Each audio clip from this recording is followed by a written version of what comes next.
నమస్కారం. అంతర్జాతీయ యోగా దినోత్సవం సందర్భంగా మనందరం ఎప్పుడూ అనుకున్నట్టుగానే ఈ సంవత్సరం కూడా ఈషా సద్గురు జగ్గి వాసుదేవ్ గారు ప్రత్యేకంగా యువతకు సంబంధించి ప్రత్యేకమైన యోగాసనాలను నేర్పించటం, వారి కోసం ప్రత్యేకమైన పద్ధతులన్నీ కూడా చెప్పడం జరుగుతోంది. మరైతే ఇవాళ మనం ఉన్నాం ఈషా కోయంబత్తూర్లో సద్గురు జగ్గి వాసుదేవ్ గారితో. నమస్కారం అండి. నమస్కారం అండి. గురుభ్యో నమః. నమస్కారం. గురుగారు, ఈ మధ్య ఎక్కువగా మనం ఈ యోగా ఇంటర్నేషనల్ యోగా డే సందర్భంగా యువత పైన ఎక్కువగా మీరు అన్ని స్పీచెస్ లో కానీ ప్రతి దాంట్లో యువత పైన ఎక్కువ ఆకర్షణ ఉండాలి, వాళ్ళ మీద ఎక్కువ మనం కాన్సన్ట్రేట్ చేయాలి అంటున్నారు. ఎందుకలా? ప్రతి సమాజంలో ఎన్నో ఆందోళనలున్నాయి. కానీ అది వ్యక్తిగత జీవితం కావచ్చు, ఈ సమాజం మనుగడ కావచ్చు, లేదా దేశం కావచ్చు. మన పిల్లలు చేజారిపోతుంటే అది మనకు ఎక్కువ ఆందోళన కలిగిస్తుంది. మన జీవితంలో ఎన్ని ఆందోళనలున్నప్పటికీ మన పిల్లల విషయంలో ఏదైనా జరగకూడదు జరిగితే అది మనకి ఎక్కువ మనస్తాపం కలిగిస్తుంది. అయితే ఒక 4 నెలల క్రితం నాకెవరో చెప్పారు, క్రిందటి సంవత్సరం 16 సంవత్సరాల వయసు గల సుమారు 1700 మంది పిల్లలు ఈ దేశంలో ఆత్మహత్యలు చేసుకున్నారు. అలాగే 18 సంవత్సరాల వయసు గల 9000 మంది పిల్లలు కూడా ఆత్మహత్య చేసుకున్నారు. అది నన్ను ఎంతగానో కలిచివేసింది. ఎందుకంటే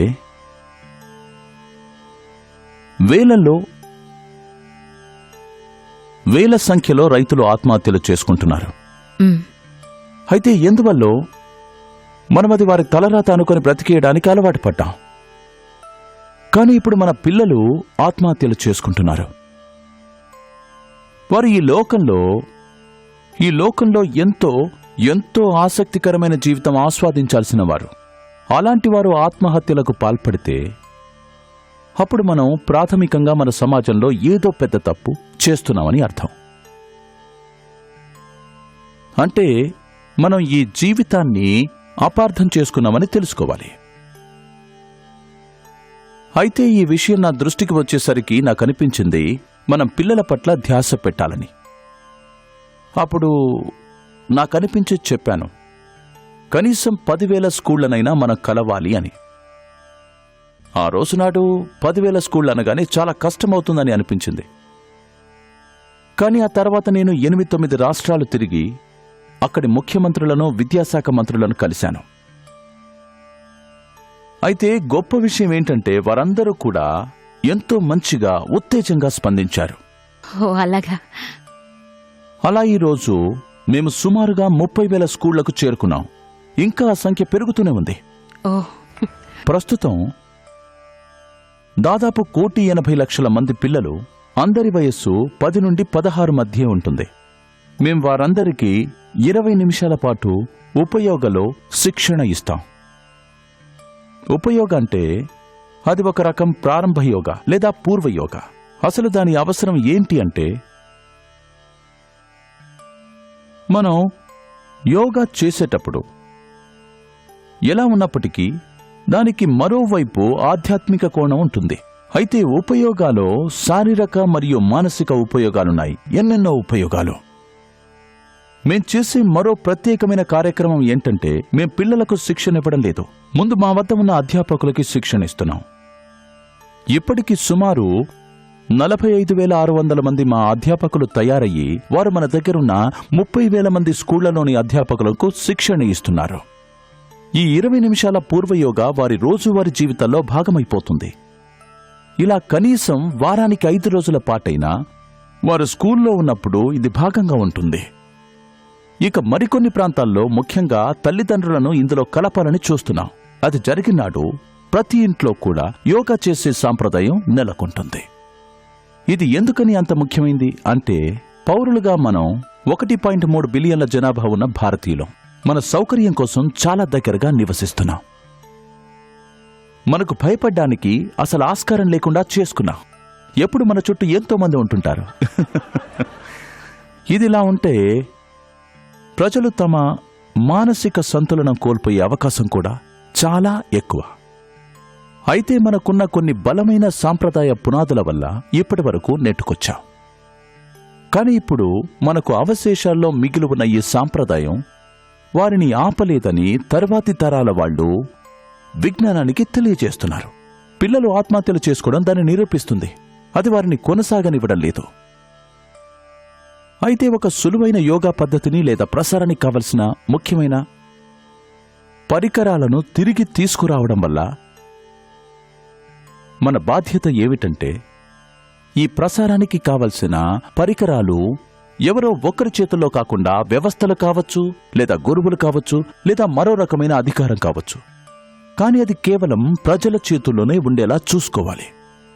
ప్రతి మనిషి తన సొంత ప్రసారానికి కావలసిన కొన్ని పరికరాల్ని తనలోనే ఉంచుకోవాలి. అది మన జీవితంలో ఒక భాగమైపోవాలి. ఈరోజు ఇక్కడికొచ్చిన పిల్లలందరూ ఉదయాన్నే తమ పళ్లని తోముకొని వచ్చుంటారు. నేను ఖచ్చితంగా చెప్పగలను ఈరోజు, ఎందుకంటే వారి పళ్లను శుభ్రం చేసుకునేందుకు కావలసిన పరికరం వారి చేతుల్లోనే ఉంది. ఉదాహరణకు అది ప్రభుత్వం చేతిలో ఉందనుకుందాం, లేదంటే వ్యవస్థ చేతుల్లో, లేదా అది నా చేతిలో ఉందనుకుందాం. మీరు మా వద్దకొస్తే మేము ఈ పళ్లను తోముతాం. అప్పుడిక్కడ చాలా మంది పళ్ళు తోముకోకుండానే వెళ్లేవారు. అదేవిధంగా మీ లోపలి భాగాన్ని శుభ్రం చేసుకునేందుకు, మీ మెదడుకు దేహానికి సంతులనం చేకూరాలంటే ఈ పరికరాలు ఈ భూమి మీద ఉండే ప్రతి మనిషి చేతుల్లో ఉండటం చాలా చాలా ముఖ్యం. దీనికి ఎలాంటి కుల మత భేదాలు లేవు, వర్గం లేదు. ప్రపంచవ్యాప్తంగా ప్రతి మనిషికి స్వయం ప్రసారానికి కావలసిన పరికరాలు తమ వద్దే ఉండాలి. ఇదే ధ్యేయంతో మేం ముందుకు సాగుతున్నాం. మన దేశంలో మా ప్రధానమైన దృష్టంతా స్కూళ్ల మీదనే ఉంది. అంటే మేం మిగిలిన పనుల్ని పక్కన పెట్టామని దీని అర్థం కాదు. మేం కార్పొరేట్ల దగ్గరికి వెళ్తున్నాం. ప్రభుత్వ రంగ యూనిట్లు, ప్రభుత్వ కార్యాలయాలు అన్నింటికీ వెళ్తున్నాం. ముఖ్యంగా తమిళనాడుతో పాటుగా ఆంధ్రప్రదేశ్, అలాగే దేశంలోని మరికొన్ని ప్రాంతాలకు వెళ్తున్నాం. అలాగే యునైటెడ్ స్టేట్స్లోని 50,000 ప్రాంతాల్లో మేము యోగా చేస్తున్నాం. అలాగే సుమారు 80 దేశాల్లో కూడా. అయితే ఇది ఇంతలా సాధ్యమవ్వడానికి ప్రజలు చూపిస్తున్న ఆసక్తిని మేం మాటల్లో చెప్పలేం. ప్రతి ఒక్కరికి తెలుసు, భూమి మీద ప్రతి ఒక్కరూ కనుక్కోగలిగారు, మనిషి స్వయం ప్రసారానికి కావలసిన కొన్ని పరికరాలు తన చేతుల్లోనే ఉండాలని. అయితే ఇదే అదునుగా ఈ తరం వాళ్ళకి మేమొక విషయం స్పష్టం చేయదలుచుకున్నాం. ప్రతి మనిషికి తమ స్వయం ప్రసారానికి కావలసిన పరికరం ఉండేలా చెయ్యాలి అని. దాన్ని తమ కోసమే వినియోగించుకుంటూ శరీర మరియు మానసిక సంతులన సాధించుకునేలా చేయగలరు. అలాగే ఏ తరంలోనైనా పిల్లలు చాలా ప్రధానమైన పాత్రను పోషిస్తారు. అందుకే మేం వారి మీదే ఎక్కువ ధ్యాసించాం, ముఖ్యంగా భారతదేశంలో. అద్భుతంగా చెప్పారండి, చాలా చాలా బాగుంది. ఉపయోగం లేకుంటే గానీ మనం ఏది ఉపయోగించం ఈ రోజుల్లో. మనకు ఏదో ఒక ఉపయోగం ఉంటేనే అప్పుడే మనం దాన్ని ఉపయోగించుకుంటాం. అలాంటిదే ఉపయోగం కూడా. మరి అలాగే ఇవాళ చాలా మంది పిల్లలున్నారండి ఇక్కడ. వాళ్ళందరూ మిమ్మల్ని చిన్న చిన్న ప్రశ్నలు అడుగుదాం అనుకుంటున్నారు. మరి మీ అనుమతితో స్టార్ట్ చేద్దామా? తప్పకుండా. సద్గురు, మీకు నా ప్రశ్న ఏంటంటే, ఇప్పుడు మనం దేని గురించైతే మాట్లాడుతున్నామో ఈ యోగా, ఎందుకంటే మాకు చెప్పారు అది మన రోజువారీ కార్యక్రమాల్లో ఒకటని, దాన్ని ప్రతిరోజు ఆచరించాలి. కాని వారి ముసలివాళ్ళైనప్పుడు వారిలో యోగా చేసే అంత శక్తి ఉండదు. వారి వయసు పెరుగుతున్న కొద్దీ వారిలో ఉన్న శక్తి తగ్గిపోతూ ఉంటుంది. ఇప్పుడు ఈ యోగా అనేది ముసలితనంలో వారికి నేర్పడం మంచిదా? ఒక మొక్క చిన్నగా ఉన్నప్పుడు వంగకపోతే మానుగా మారినప్పుడు ఖచ్చితంగా అది వంగదు. అయితే మీరు యవ్వనంలోనే మీ జీవితంలోకి ఈ కోణాన్ని ఆవిష్కరించకపోతే మీ ముసలితనంలో మీకు మహా కష్టంగా మారుతుంది. కేవలం మీ శరీరాన్ని వంచడానికి మీరొచ్చి చూడాలి. ప్రపంచవ్యాప్తంగా సుమారు 2,500 మంది వచ్చి మా దగ్గర హఠయోగా నేర్చుకోవడానికి ప్రయత్నిస్తున్నారు. వారందరూ దాదాపు 39 దేశాల నుంచి వచ్చి శిక్షణ పొందుతున్నారు. అక్కడికొస్తే వారంతా తమ శరీరాన్ని వంచడానికి ఎంత కష్టపడుతున్నారో తెలుస్తుంది. అదే మీరైతే ఏ కష్టం లేకుండానే అవలేలుగా చేయగలరు. కేవలం వంగడానికి, భూమిని తాకడానికి వారికి నరకంలా అనిపిస్తుంది. అందుకే ఎంత చిన్నతనంలో మొదలు పెడితే అంత మంచిది. ఈ ప్రశ్న తప్పకుండా వస్తుంది, ఎందుకంటే మన యోగా అంటే అదేదో దండనలా అభిప్రాయపడుతుంటాం. ఇది తప్పనిసరి చెయ్యటం అవసరమా అని మమ్మల్ని కొంతమంది అడుగుతుంటారు. ఫిజిక్స్ తప్పనిసరైనప్పుడు, కెమిస్ట్రీ తప్పనిసరైనప్పుడు మీలో ఎవరైనా ఉపయోగిస్తారో లేదో అనవసరం, కానీ అది తప్పనిసరి కదా. మరి అలాంటప్పుడు యోగా ఎందుకు కాకూడదు? ఈ తప్పనిసరి అన్న పదాన్ని తొలగించాలి. మన జీవితంలో ప్రాముఖ్యమైన విశేషాలన్నీ మన జీవితంలోకి ఎంత త్వరగా వీలైతే అంత త్వరగా వచ్చేయాలి. అయితే మీకు ఏదైనా ఒకదాని వల్ల కలిగే ఉపయోగమేంటో ఎవరైనా చెప్తేనే తెలుసుకుంటావు. మనిషి నేర్చుకునేది ఇదే విధంగా. దురదృష్టవశాత్తు మన సంస్కృతిలో పరివ్యాప్తమై ఉన్నదాన్ని ఎక్కడ మనం తెలియకుండా వదిలేశాం. ఎందుకంటే మనం తెల్లవారి పాలనలో బ్రతికాం. అలా కాలం గడిచే కొద్దీ మనం వదిలేశాం. అయితే మనకు ఏది మంచిదో మనం దాన్ని తిరిగి తీసుకొచ్చే ప్రయత్నం చేస్తున్నాం, అంతే. అది మీరు వయసులో ఉండగానే మొదలు పెట్టడం మంచిది. కానీ మీ వయసు ఇప్పటికే 30, 40, 50, 60 మీరు చేయడానికి ఇంకా వయసులో ఉన్నట్టే.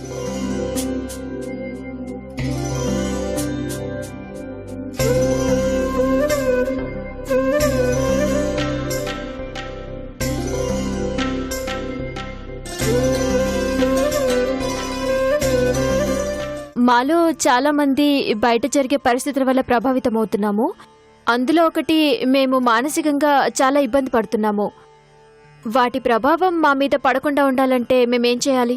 నేను జనాల్ని చూసినప్పుడు నాకు బాగా ఆసక్తికరంగా అనిపించేది ఏంటంటే, వారి వయసు 30, 40, 50 కానివ్వండి, 60 కానివ్వండి, ఇప్పటికి వారు వారి ఆలోచనల్ని, వారి మానసిక స్థితిని అదుపు చేయటం ఎప్పటికీ నేర్చుకోలేదు. ఇది చాలా గమ్మత్తుగా ఉంటుంది. వారికి తమ మానసిక స్థితిని, ఆలోచనల్ని అదుపు చేయడం తెలీదు. ఇంతటి దానికి మళ్లీ అద్భుతమైన పేర్లు పెట్టుకుంటారు. దానికి పెట్టిన పేరు ఒత్తిడి, ఆందోళన, లేదా కోల్పోవడం అంటారు, లేదా మరొక పేరు. ఇలా ఎన్నో రకాలైన ఒత్తిళ్లున్నాయి.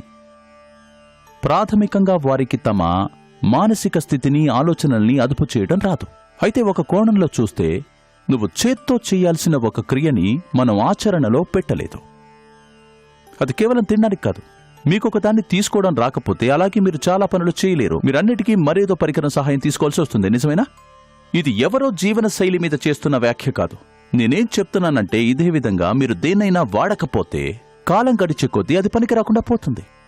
మీరు మీ చేతుల్ని ఒక 6 నెలల పాటు వాడకపోతే మీరు గమనిస్తారు, మీరు కనీసం ఇక్కడున్న ఈ చిన్న గిన్నెను కూడా పైకెత్తలేరు. మీరు ఆ పువ్వుని ఇక్కడి నుంచి తీసుకోలేరు. మీ చేతులు అలా తయారవుతాయి. అలాగే మీ మెదడు కూడా. మీరు దాన్ని ఎలా ఉపయోగించాలో తెలియకపోతే అప్పుడు మీరు కేవలం ఒక సరదా ఆలోచన చెయ్యాలన్నా కూడా చాలా కష్టమవుతుంది. ఏదో వారంలో ఒక్కరోజు కలుగుతుంది. మీరు మీ జీవితంలో ప్రతి క్షణం ఆనందంగా ఉండాలనైనా నేర్చుకుంటారో, లేదా మీరు జీవించలేరు. ఎందుకంటే ఇది కేవలం సంతోషం గురించి కాదు, ఇది ఆనందం గురించి మాత్రమే కాదు, ఇది ఏదో ఒక పరిణామం గురించి కాదు. ఇబ్బంది ఏమిటంటే, జనం పరిణామం గురించి ఆలోచిస్తారు. జనం ఈ ప్రక్రియ గురించి ఆలోచించట్లేదు. వారికి పువ్వులు కావాలి, తోటలు. మీకొక తోటలో పువ్వులు కావాలంటే మీరు పువ్వుల గురించి ఆలోచించాల్సిన అవసరం లేదు. మీరు మట్టి గురించి ఆలోచించాలి. ఎరువులు, నీరు, సూర్యకాంతి. ఇది జనం అర్థం చేసుకోలేకపోయారు. దానికి కారణం, ఈరోజు మనం గమ్యం ఆధారిత సమాజంలో ఉన్నాం. మనకు మామిడి పండు కావాలి, అది కాసే చెట్టు గురించి మాత్రం పట్టించుకోం. మనకు మామిడి పండు తీయదనం కావాలి, కానీ మనకి ఆ చెట్టు మీద ఆసక్తి లేదు. అది పైనుండి ఊడిపడినా పర్లేదు, సూపర్ మార్కెట్లో దొరికినా పర్లేదు, లేదా అది అలా ఆకాశంలో మెరిసినా పర్లేదు, కానీ మనకు చెట్టు మీద ఎలాంటి ఆసక్తి లేదు. ఈ విధంగా మనకు మామిడి పళ్ళు దొరకవు. మీకు చెట్టుని పెంచడం తెలిస్తే మీరు మామిడి పళ్ళు గురించి ఆలోచించాల్సిన అవసరం లేదు. అవి మీ మీద కురుస్తూనే ఉంటాయి.